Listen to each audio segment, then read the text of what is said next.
माझ्या चॅनलवरती आपल्या सगळ्यांचं मनापासून स्वागत आहे। तर आजच्या व्हिडिओमध्ये मी तुम्हाला सांगणार आहे नवरात्रीमध्ये अखंड दिवा कसा लावायचा आणि त्याचबरोबर अखंड दिवा नवरात्रीमध्ये का लावायचा असतो, त्याचबरोबर हा दिवा लावण्याची योग्य पद्धत काय, तूप वापरायचं का तेल वापरायचं, त्याची योग्य दिशा कोणती, या सगळ्या प्रश्नांची उत्तरं मी या व्हिडिओमध्ये देणार आहे। तर व्हिडिओ शेवटपर्यंत बघा।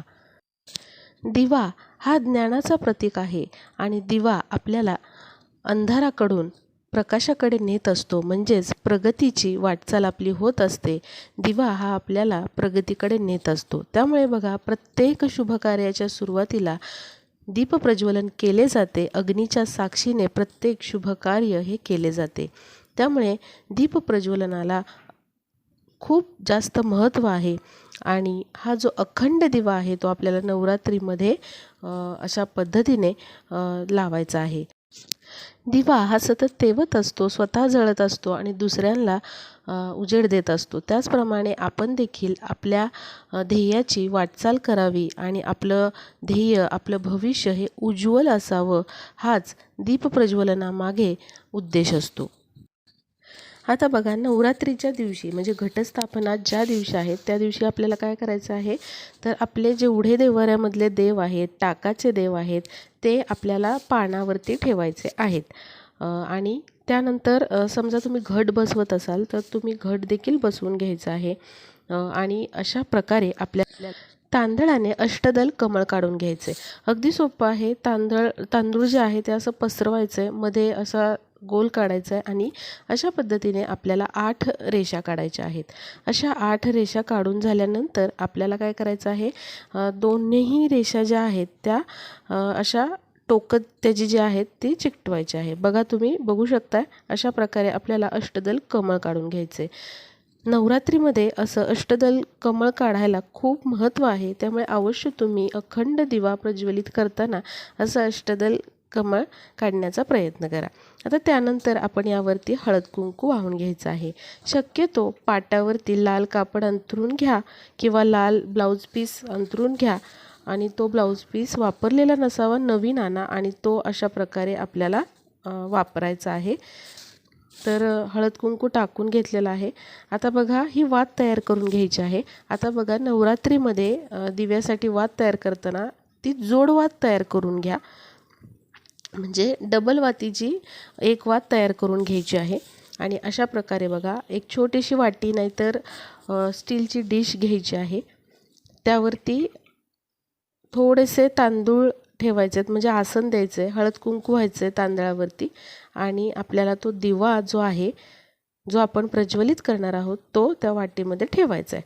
आता आपण इथे तिळाचं तेल वापरू शकतो किंवा जे कोणतं तुम्ही तेल वापरताय देवपूजेसाठी ते वापरू शकतो, किंवा मग तुपाचा दिवा देखील तुम्ही वापरू शकता। पण लक्षात ठेवा, एकदा का तूप तुम्ही वापरणार असाल तर देशी गाईचं जे तूप असतं, शुद्ध तूप गाईचं, तर तेच तुम्हाला वापरावं लागणार आहे। आणि अशा पद्धतीने आपल्याला घटस्थापने दिवशी हा दिवा अशा प्रकारे प्रज्वलित करायचा आहे आणि तो अखंड 9 दिवस आपल्याला तेवत ठेवायचा असतो। त्यासाठी दिव्याची साईज जी आहे, जरा मोठा दिवा तुम्ही घेऊ शकता आणि जी वात आहे ती थोडीशी मोठी तुम्हाला करायची आहे आणि जोडवात शक्यतो तुम्हाला करायची आहे या अखंड दिव्यासाठी।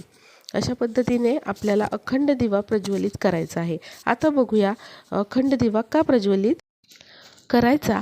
आणि समजा तुमच्याकडे घट नसेल तर हा अखंड दिवा प्रज्वलित केला तर चालतो का? तर बघा, तुमच्याकडे जर घट बसवत नसाल तुम्ही, तर तुम्ही काय करायचं आहे, घटस्थापने दिवशी जेवढे सगळे देव आहेत, ज्या मूर्त्या आहेत, फोटो आहेत, तर ते सगळे तुम्हाला एका म्हणजे प्रत्येक देव विड्याच्या पानावरती ठेवायचे आहेत आणि तुम्ही अशा पद्धतीने एखादा पाट किंवा छोटासा चौरंग घेऊन त्यावरती लाल वस्त्र अंथरून अशा प्रकारे तुम्ही अखंड दिवा प्रज्वलित करू शकता। 9 दिवसांचा तुम्ही संकल्प करून अशा प्रकारे 9 दिवस अखंड दिवा तुम्ही नवरात्रीमध्ये प्रज्वलित करू शकता। जरी तुमच्याकडे घट नसतील तरी देखील तुम्ही अशा प्रकारे संकल्पयुक्त तुम्हाला जेवढ्या दिवस दिवा प्रज्वलित ठेवायचा आहे तेवढे दिवस तुम्ही हा दिवा प्रज्वलित करू शकता। आता बघूयात नवरात्रीमध्ये अखंड दिवा का लावायचा. तर बघा, नवरात्रीमध्ये आपण घटस्थापना करत असतो आणि देवी आईला प्रसन्न करून घेण्यासाठी तिची सेवा करत असतो, त्याचबरोबर तिचा जागर करत असतो आणि अखंड दिवा प्रज्वलित करण्याची देखील पद्धत आहे.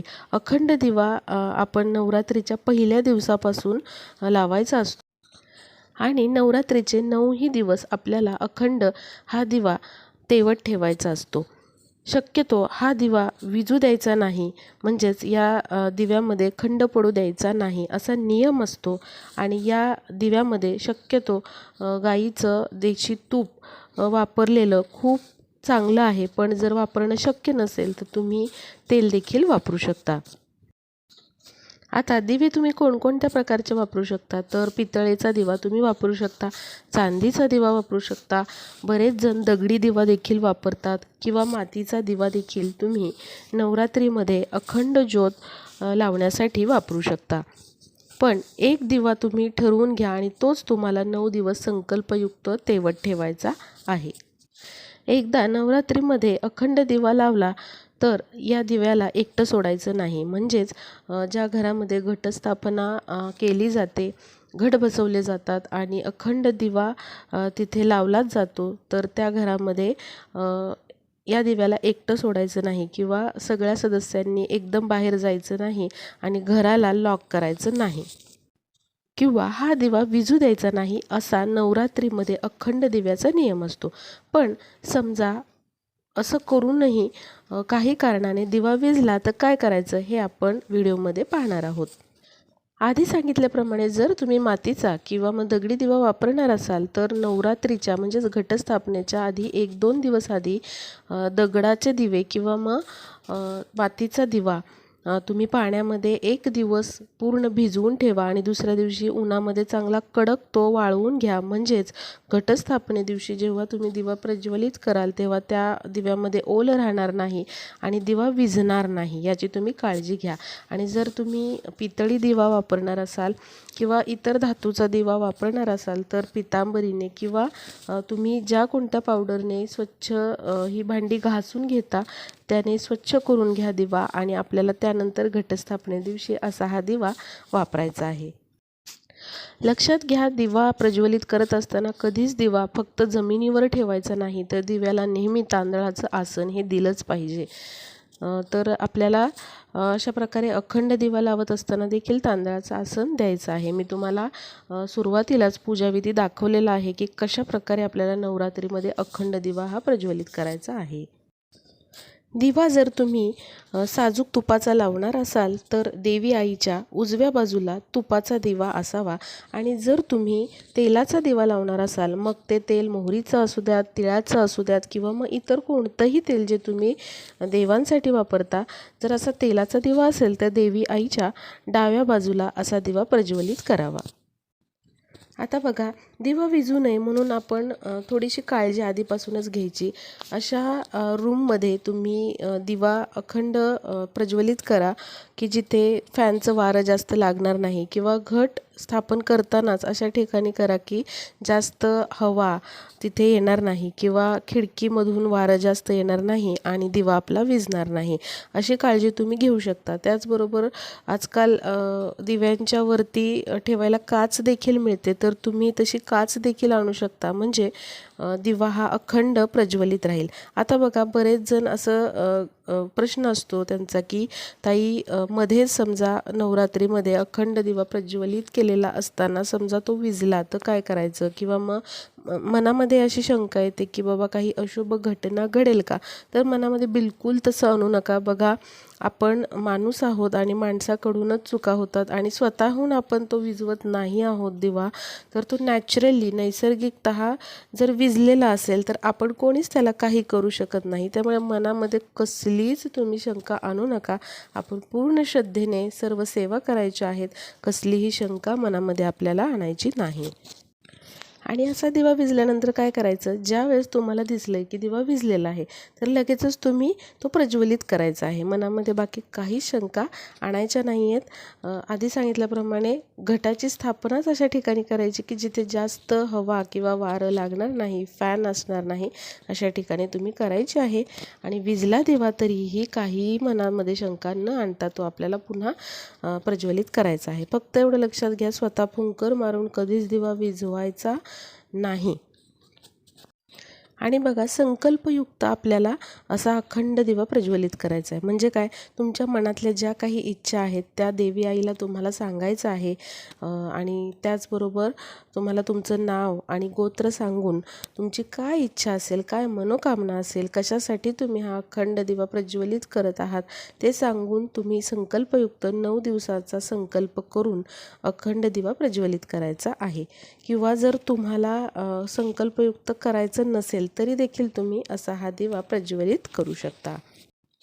आता समजा तुम्हाला मासिक धर्म आलेला आहे, मध्येच नवरात्रामध्ये मध्येच तुम्हाला पिरियड्स आलेले आहे, तर काय करायचं, तुम्ही त्या दिव्याला किंवा घटाला बिलकुल हात लावायचा नाही, जवळ जायचं नाही. तर घरातल्या कुठल्याही व्यक्तीला तुम्ही त्यामध्ये तेल सोडायला किंवा तूप सोडायला सांगू शकता. पण तुम्ही मात्र पिरियडचे 4 दिवस होईपर्यंत त्या दिव्याजवळ जायचं नाही.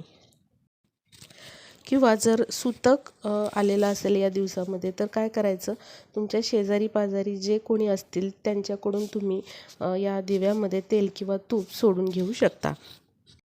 किंवा जर घट बसवलेला असेल तर घटाला रोज थोडं थोडं पाणी शिंपडावं लागतं.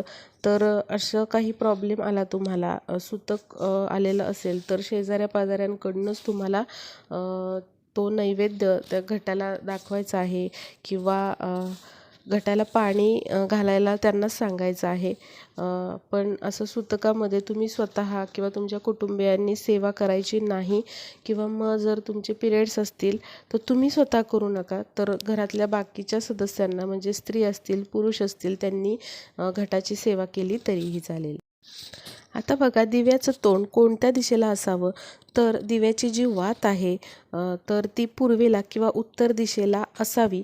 आणि शक्यतो तुम्ही दिवा घेत असताना मधल्या वातीचा घ्यावा, म्हणजेच ब्रह्मांडाकडे या वातीचं तोंड असेल, म्हणजेच उभ्या दिशेने हा दिवा पेटेल असं तुम्ही दिवा शक्यतो घ्या.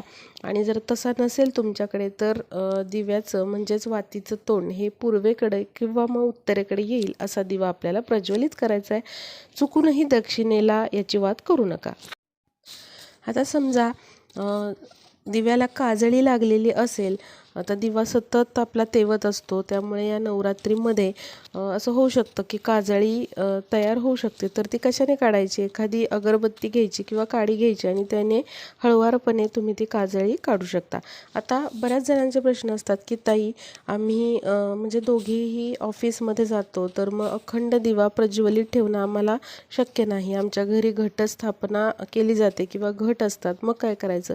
हे बघा, आता त्याला काही पर्याय नाही, ऑफिसला तर गेलंच पाहिजे आणि अखंड दिवा राहील का नाही याची शक्यता नाही आहे. तर तुम्ही काय करा, थोडासा मोठा साईजने दिवा आणा आणि भरपूर तेल त्यामध्ये तुम्ही सोडा, असं तुम्ही करू शकता. आणि शक्यतो हवा लागणार नाही अशा ठिकाणी घटस्थापना करा.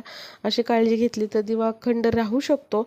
पण आपल्याला घर हे लॉक करून जावंच लागणार आहे. आणि जरी त्यातून दिवा हा विझला तरीही मनात कुठली शंका न घे, तुम्ही ऑफिसवरून आल्यानंतर हा दिवा पुन्हा प्रज्वलित करू शकता. तर असे काही नियम आहेत.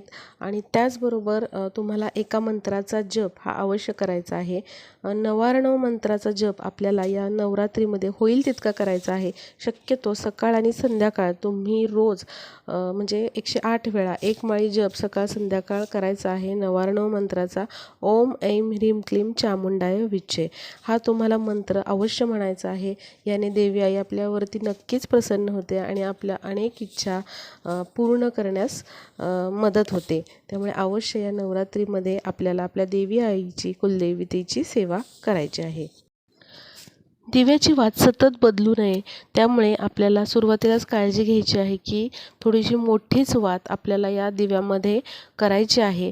त्याचबरोबर जो दिवा तुम्ही पहिल्या दिवसापासून लावलेला आहे तोच दिवा तुम्हाला 9 दिवस प्रज्वलित करायचा आहे. असं नाही करायचं की पहिल्या दिवशी पितळेचा वापरलेला आहे आणि दुसऱ्या दिवशी मातीचा वापरला आहे किंवा मग नंतर दगडी वापरला आहे, असं नाही. तर एक म्हणजे एक दिवा तुम्हाला 9 दिवस अखंड प्रज्वलित ठेवायचा आहे.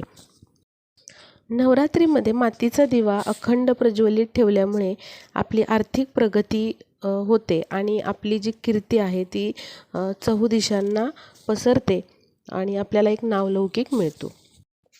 विद्यार्थ्यांना जर एखाद्या परीक्षेमध्ये यश मिळवायचं असेल किंवा प्रगती करायची असेल आयुष्यामध्ये, तर या नवरात्रीमध्ये त्यांनी तुपाचा अखंड दिवा प्रज्वलित करावा.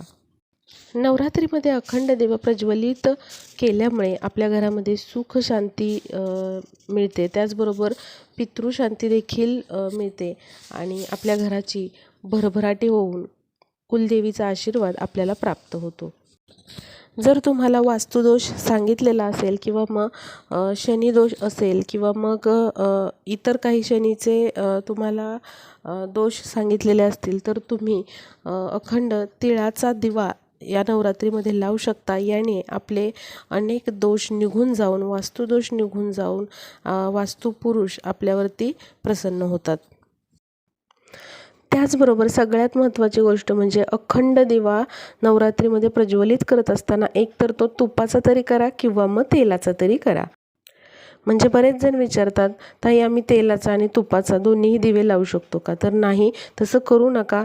तेलाचा तरी लावा किंवा मग तुपाचा तरी लावा आणि संकल्पयुक्त तुम्ही तेलाचा लावणार का तुपाचा लावणार याचा संकल्प करा आणि पहिल्या दिवसापासून तसाच दिवा तुम्ही 9 दिवस शेवटपर्यंत प्रज्वलित करायचा आहे. असं करू नका की पहिल्या दिवशी तूप टाकलेलं आहे, नंतर तेल टाकलं आहे, मोहरीचं तेल टाकलं आहे, नंतर तिळाचं तेल टाकलं आहे, असं नाही. एक म्हणजे एक दिवा तुम्हाला लावायचा आहे.